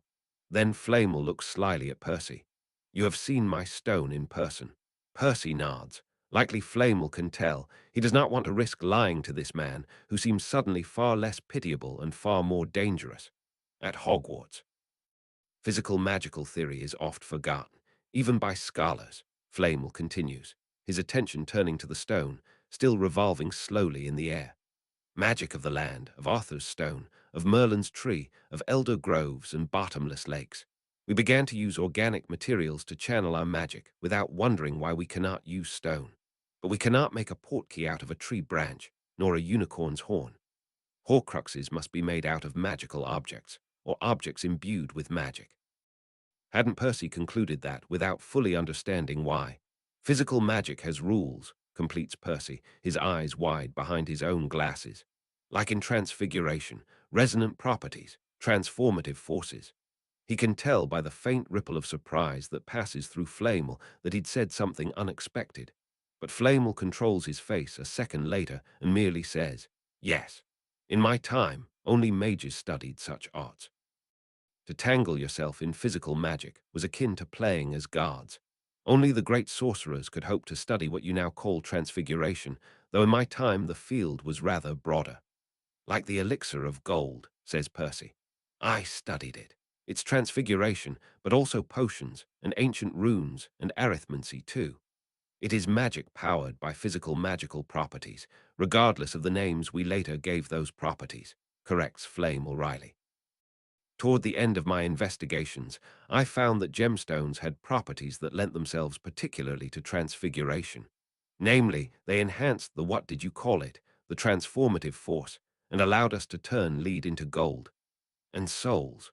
Percy asks impatiently, caught up in Flamel's story. Do gemstones lend themselves to soul magic too? The air of academic intimacy between them abruptly shatters, and Percy, feeling the force of Flamel's gaze, plucks the stone from the air and secretes it in his pocket, something warning him that otherwise he may not leave with it. Do not study soul magic, my boy, Flamel intones heavily. It offers no prize that is worth the cost enacted. Is the philosopher's stone a Horcrux? Percy hazards boldly. It does not corrupt the process of death, spits out Flamel scornfully. Do not insult me with your macabre hopes. But perhaps it corrupts the process of life, guesses Percy, his heart beginning to beat combatively in his chest. Magic is neither created nor destroyed. It only changes form. When a soul splits at death, it releases the magic inside a wizard's core, and presumably when a soul is formed at life, it is capable of drawing upon the magic in the universe and binding it to that new life. Leave now, and forget that you ever met me, thunders Flamel, his magic swirling around him like the long, burning tongues of a fire licking at Percy's heels. Do not pursue this line of research, Percival Weasley. It will be the last thing that you ever do. Percy is not capable of stopping, not when his mind is reeling around everything he'd ever learned about soul magic. Was it a child? Did you take the magic from a child and leave it a squib? I took the magic from my wife, roars Flamel, and in the inferno of his voice, Percy can feel pain. She was pregnant, and we did not know. I did not know we were binding our souls to the stone. I thought we were augmenting our power. Did she die? Percy asks hesitantly, his earlier adrenaline soaking away. Flamel suddenly looks every one of his multitude of years. She lost her magic and our child, he whispers hoarsely. And now we live without magic, so I do not forget what my ambition stole from her. Go now, Mr. Weasley, and do not return. I will not help you, and I do not have the answers that you seek. Go now, and forget you ever saw that cursed stone, and do no harm with the rest of your life, however you choose to spend it. I will do no more harm, unless to do nothing is to cause more harm, he thinks to himself bitterly, not meeting Flamel's eyes as he bows and follows the house elf to the front door. With a pop, he reappears back in his flat, where the only thing that greets him is Hermie's empty cage and a cup of tea that he made 2, maybe 3 days ago. For a second, Percy stands there, his fists clenched and his chest heaving with exertion. Then, with a quiet scream, he grabs the cup of tea and hurls it against the wall, not flinching when it shatters and splatters him with cold liquid. He takes 2 steps forward and throws his chair next, and then reaches for the cupboard and smashes his entire set of plates. Hope, Percy thinks to himself disgustedly. Bloody useless thing to do. Percy is incensed enough by the meeting with Nicholas Flamel to risk showing up to Andromeda Tonk's door and hammering on it angrily. He has an excuse prepared if anyone were to ask, but nobody ever asks him anything because nobody cares at all what he does. And anyway, the Tonks family clearly isn't home. They've all bloody fled the country, the lot of them, which is the sensible thing to do. And in theory, he's quite pleased they had the foresight to faff off before the fighting started. But in practice, he's so angry that everyone has abandoned him, that everyone keeps refusing to help him, that he has to have hope when everyone else is making it so difficult to do just that. Percy has just whipped out his wand to tear down the wards, if only to give him an outlet for his anger, when the door opens. And he nearly falls inside. Andromeda Tonks eyes him with one of those looks that clearly all witches learn at some point of their lives. He stops abruptly, his cheeks flushing, and his mouth opening uselessly as she arches her eyebrows and says, "Is there a reason you're banging on my door, then?" Percy brushes the wrinkles out of his robes and straightens, striving for something approaching dignity. "I thought you'd left the country." "That was the idea of the disguise," Andromeda says dryly, flicking her wand at the door that swung shut behind Percy. The door glows blue, and she nods contently at it, and then leads Percy into the dining room, where the other 2 Tonks have clearly just finished having their supper. "Disguise," says Percy weakly.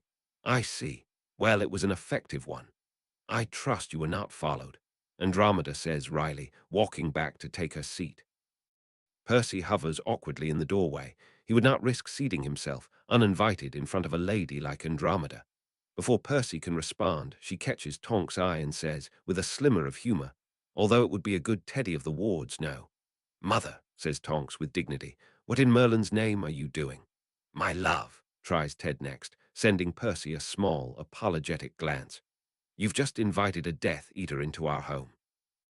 "Not exactly," say Andromeda and Percy together. She waves him on with an imperious gesture, holding her silver fork delicately. Percy clears his throat and continues. "Well, I've not been invited into your home," he awkwardly explains. "I've not been asked to sit, nor to hang my coat, nor offered any sustenance." "Hungry, are you?" snaps Tonks. "Killing Dumbledore was too much for an empty stomach. I notice you didn't deny the charge of Death Eater." Only after do they sort out the particulars, a glint of humor glimmering in Andromeda's eyes as she allows her daughter and Percy to stumble their way toward the truth, is Percy asked to sit at the table. He takes a roll from the platter and bites into it pointedly. He would be a poor pureblood if he harmed them after sharing their bread. "I don't understand," says Tonks, her hair not still amber, but not that dull, listless black either.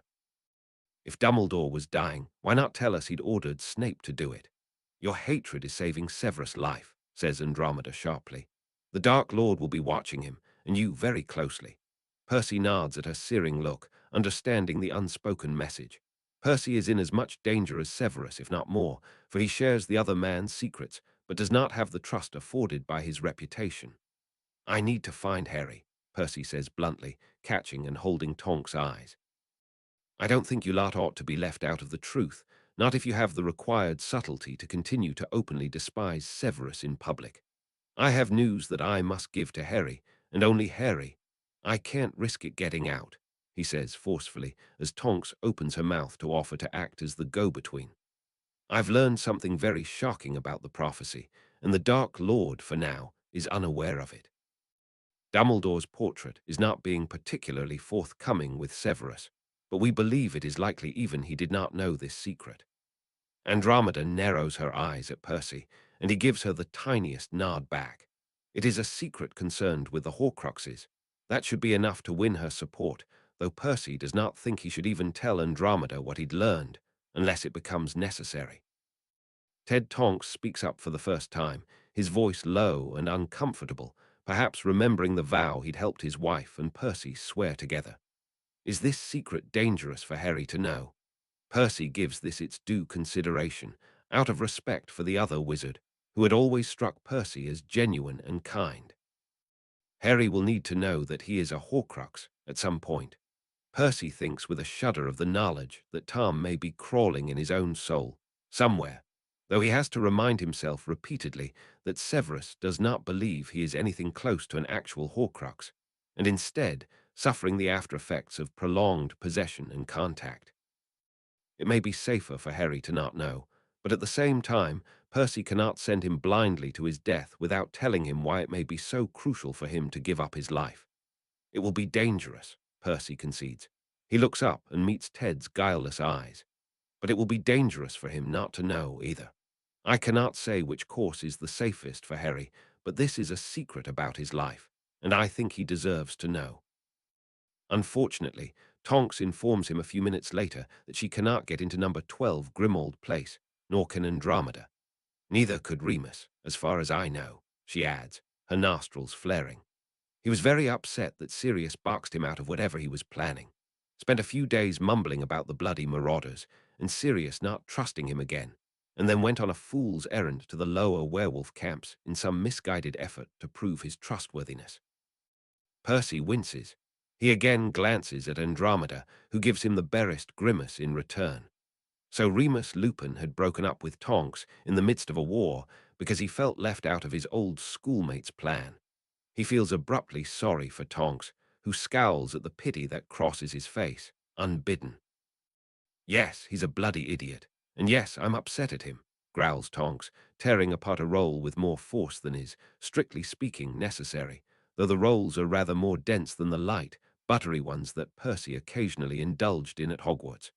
He's sworn off all communication with the outside world unless he has something to report. I think he's alive, but I can't be certain, which I'm sure is half the point to him. I'll try to see if he's alive. He can probably swing it. The Dark Lord knows of his interest with the werewolves, after all the diligent and careful work that Percy had completed for Barty Crouch, Jr. Percy won't ask for Lupin specifically, but if he is dead, it shouldn't be too hard to discover. If it makes you feel better, the Dark Lord isn't actively pursuing any of the werewolf clans. He's waiting for them to come to him. So if Remus keeps his head down, he should be safe. If, scoffs Tonks with an expressive eye roll. Her pursed lips tremble, and Percy speaks quickly to forestall any tears. He does not have any experience with a teary Tonks. He's used to the Tonks who is more liable to punch him in the arm than break into sobs, and he's not sure he would know what to do with the latter if it arrived without warning. I also don't have any way to communicate with McGonagall anymore, since we were using headquarters to pass messages. Tonks drags her hand roughly across her eyes, but then, with a shadow of her characteristic humor, transforms her face to that of the witch with the barb that she used to adopt to meet with Percy at bars unobtrusively. Leave that to me. I have money, too, some of it. Good, Andromeda says crisply. With the goblins working for him, we've run out of funds, even with those supplied by you to McGonagall last year. I shan't ask where you're getting quite so much gold from, but we need it desperately. It is an expensive business to save lives, I'm learning.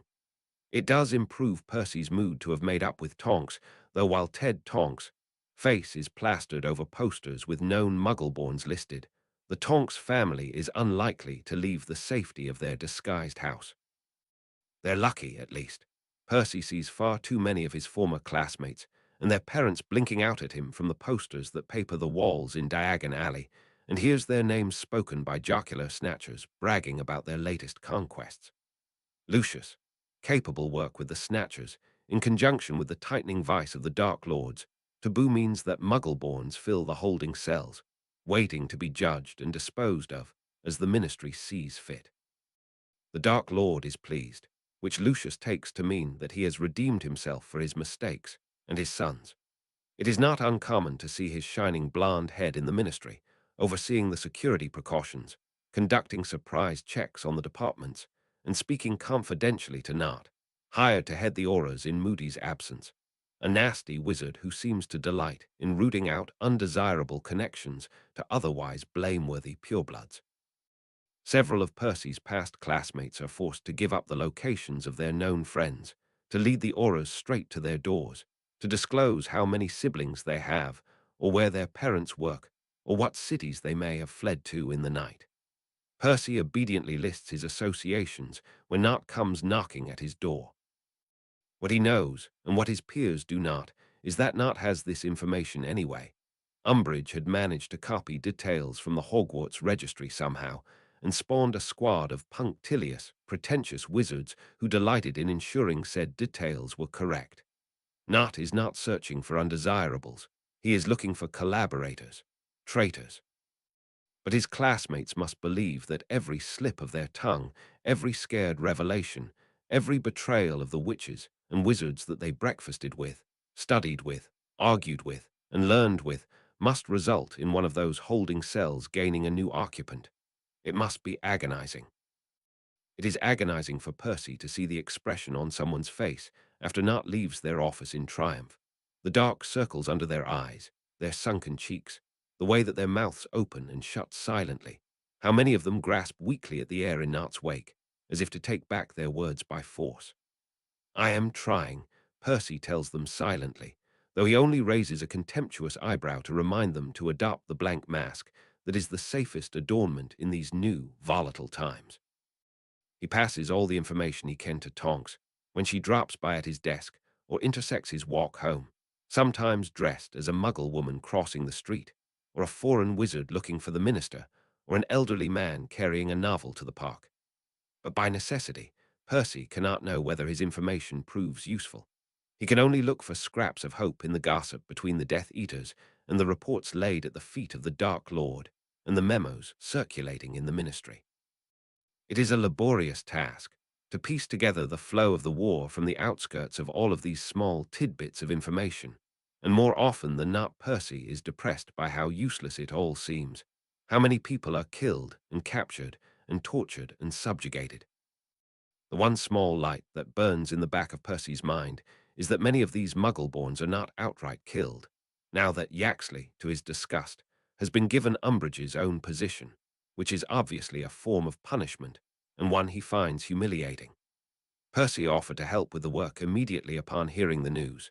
He isn't sure why Voldemort didn't demote him, but he does feel a bit of guilt that Yaxley should suffer all the punishment for what is technically their shared mistake. Not to mention now, he can slip in as many errors as possible to the lists that are mass-printed each fortnight, as well as send copies to McGonagall. I don't understand what all the fuss is about, growls Yaxley, the next time that he and Percy are alone.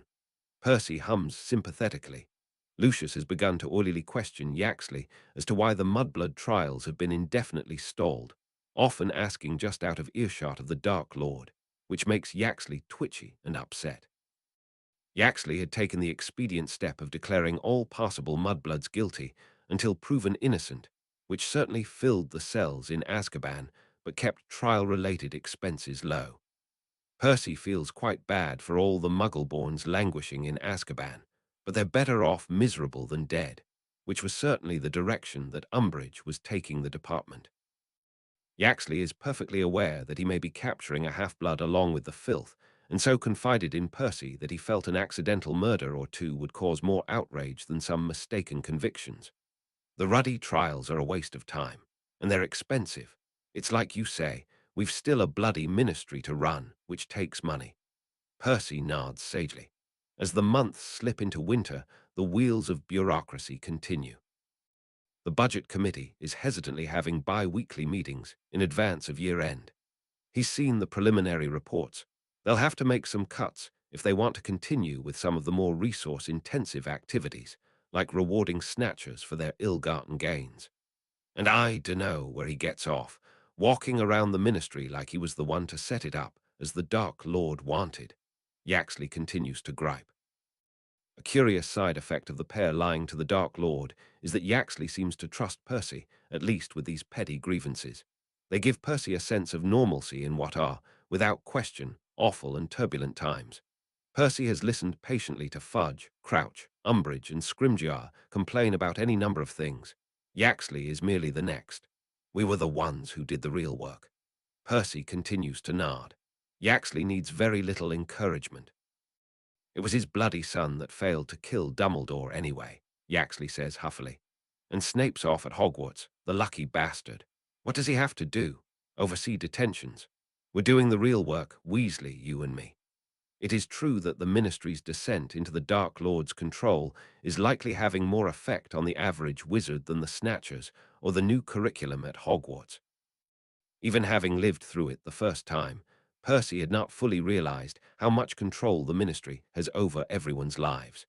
There is a department to approve permits for construction, so that if somebody wishes to build a house or business, or enchant it legally with protections, they must get it first approved, which means that the Ministry has a fairly accurate list of where people's primary residences are and a rough approximation of their protections. Every business in any of the legal alleys, and even some in Nocturne Alley, to Percy's surprise, pay taxes, update their registration, and apply for licenses when they must. It is easy for the Ministry to revoke said licenses to any undesirables, particularly when the Ministry can flex the force of the auras to their will. The hospital is largely funded by a Ministry foundation as well, which means that the Ministry can order the healers not to treat said undesirables, and the Board of Supervisors of St. Mungo's must agree if they wish to keep themselves operational.